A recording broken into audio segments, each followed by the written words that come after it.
Thursday night. Give me my football crew. First quarter, just over 4 minutes in. The Eagles are down 7-0, but Sacho, Dallas Goedert's looking to change that. The Eagles were down early. Dallas Goedert got this on the 7 route.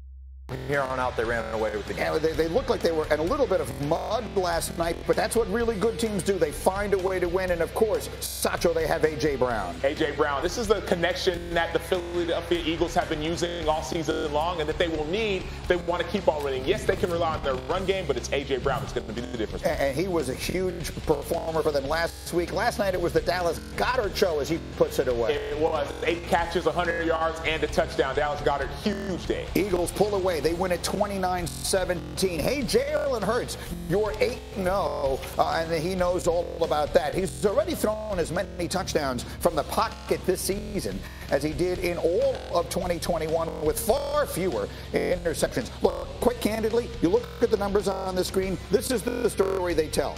There is no player in the NFL who has made a greater improvement from last year to this than Jalen Hurts. And that, more than anything else, is the reason that right now the Eagles are the best team in the NFC and they are unbeaten. And so I want to go backwards in time here as we talk about this team. And David Pollack, obviously, everyone knows that you primarily cover the college game for us. I remember a time where it genuinely looked like Nick Saban, when Jalen Hurts was his quarterback, was afraid to let him throw the ball in big situations. How in the world did we get from that to a place where Jalen Hurts right now is a legitimate candidate to be the MVP of the NFL? Well, and then he also benched Jalen Hurts for Tua Tagovailoa, and that's kind of what set the fire off and changed the whole landscape of Jalen's career. Listen, this isn't the same Jalen Hurts that you saw in college. That's the biggest thing. Now, here's the one thing about Jalen Hurts that I knew coming out. I 1,000% knew what was inside of his chest. He's a coach's son. He plays like it. The dude talks like a coach. He's a grown-up. He's made of all these special sauce, all the good stuff that you want a QB, a football player, to be made of. The bottom line is he wasn't good enough in the pocket. He wasn't good enough going through his progressions. This offense has been built around him in Philadelphia.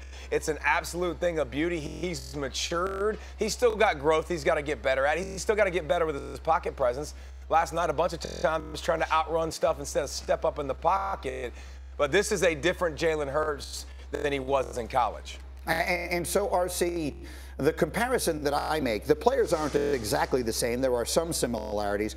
But the way we saw the development of Josh Allen, who came into the NFL in Buffalo a few years ago with some great talent, some great things he did great, and then many question marks, and has developed himself into being one of the best quarterbacks in the entire NFL. I don't know that Jalen Hurts is necessarily there yet, but it feels like he's heading on that same trajectory. I feel like that development has been similar. What do you see in Jalen Hurts? Well, I think it's almost exactly the same when you look at the year that they ascend and the reason why. You go get Josh Allen, who everyone believed had a load of talent, needed to get some accuracy, needed to understand the game a little more. You go get him Stephon Diggs going into his 3rd year, he becomes an MVP candidate. The Philadelphia Eagles invest in their young quarterback and get him A.J. Brown. He's now become an MVP candidate. But you also have to think about the work that Jalen Hurts has put in on his own throughout the offseason, continuing to get better. I spoke with Darius Slay. Say every day Jalen Hurts is asking in camp, okay, what did you see from me? What were you guys doing? How did you trick me? What do I need to learn? And also now Nick Sirianni building this offense around the strengths of their quarterback and trying to make their quarterback develop new strengths. I think all of those things are an intelligent way to talk about or to help a quarterback progress. And Jalen Hurts has done an amazing job. The thing that David said that's the most true is this. We all knew what that dude had inside his heart, and we all knew what he had here, and that he was going to work to reach the top of his potential, and we're seeing that start to happen. So again, I mentioned last week, Brooke Pryor is a writer at heart, and she gets in here at 6 o'clock in the morning, opens up that laptop, and is just writing from the. So what is the lead paragraph right now on Jalen Hurts? What is the primary story on Jalen Hurts right this minute? You know, the image that I would paint is that he kind of reminds me of a really nice suit. And you guys know I love a good suit analogy. This is like you buy a suit off the rack and it looks good and you've got like all of the right elements are there, but you need to take it to the tailor to get it custom fitted, to, you know, get the shoulders right, get the pant flank right, get the hems. That's Jalen Hurts. Like the bones have always been there. He was on the rack, he looked really good, but he just needed to be tweaked and get in the exact right position. And that's what happened. He got a great pair of shoes, some red bottoms with it. I mean, all put together, he now looks like what you always hoped you would see. And you know, Nico, I say this about the Bills frequently. First and foremost, give the credit to the players.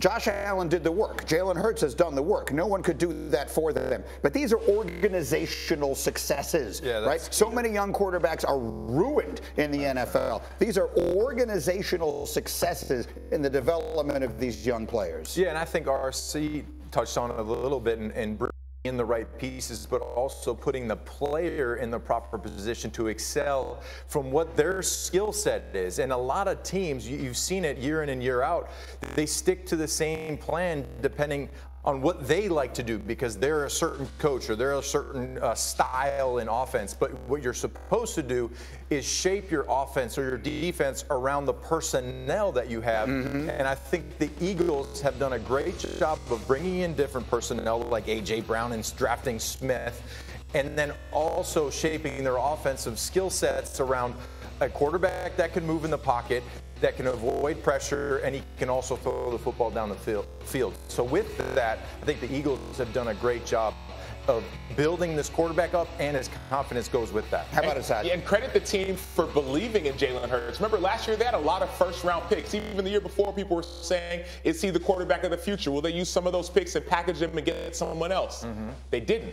They believed in their quarterback, not just with their talk, with their action. Let's go and get A.J. Brown in a trade. Let's go and get guys on the defense. Everyone on their team that is either they've signed or traded for, they've all contributed to their success. They believed in their quarterback. They believed that what was inside here, and now we're seeing it like that suit all come together. And so I have 30 seconds for you, RC. Is he ready for that next level? The NFC, it doesn't look like Rodgers is going to be there. We don't know if Brady is going to be there. There's going to be some unproven quarterbacks. Do they go in as ready at that position as anybody in the NFC playoffs? Quickly. You know what? I believe they do, but he promoting a book and a film that contain anti-Semitic rhetoric on his social media. In response to that pledge, NBA Commissioner Adam Silver yesterday expressed his disappointment that Irving did not offer an apology. After that, almost moments after that, Irving spoke to the media in Brooklyn, spent about 6 minutes answering questions. This was after he was not made available after the Nets' loss on Wednesday night. And notably, during those 6 minutes, he did not offer an apology.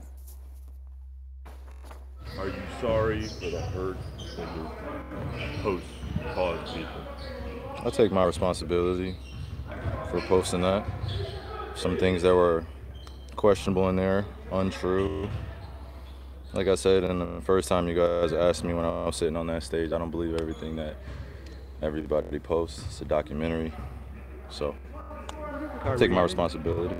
It seems like Adam Silver wanted to hear the word "I apologize," or in your mind you said, "I didn't mean to cause any harm." Were you apologizing, or did you not? I didn't mean to cause any harm. I'm not the one that made the documentary. So I think in most people's opinion,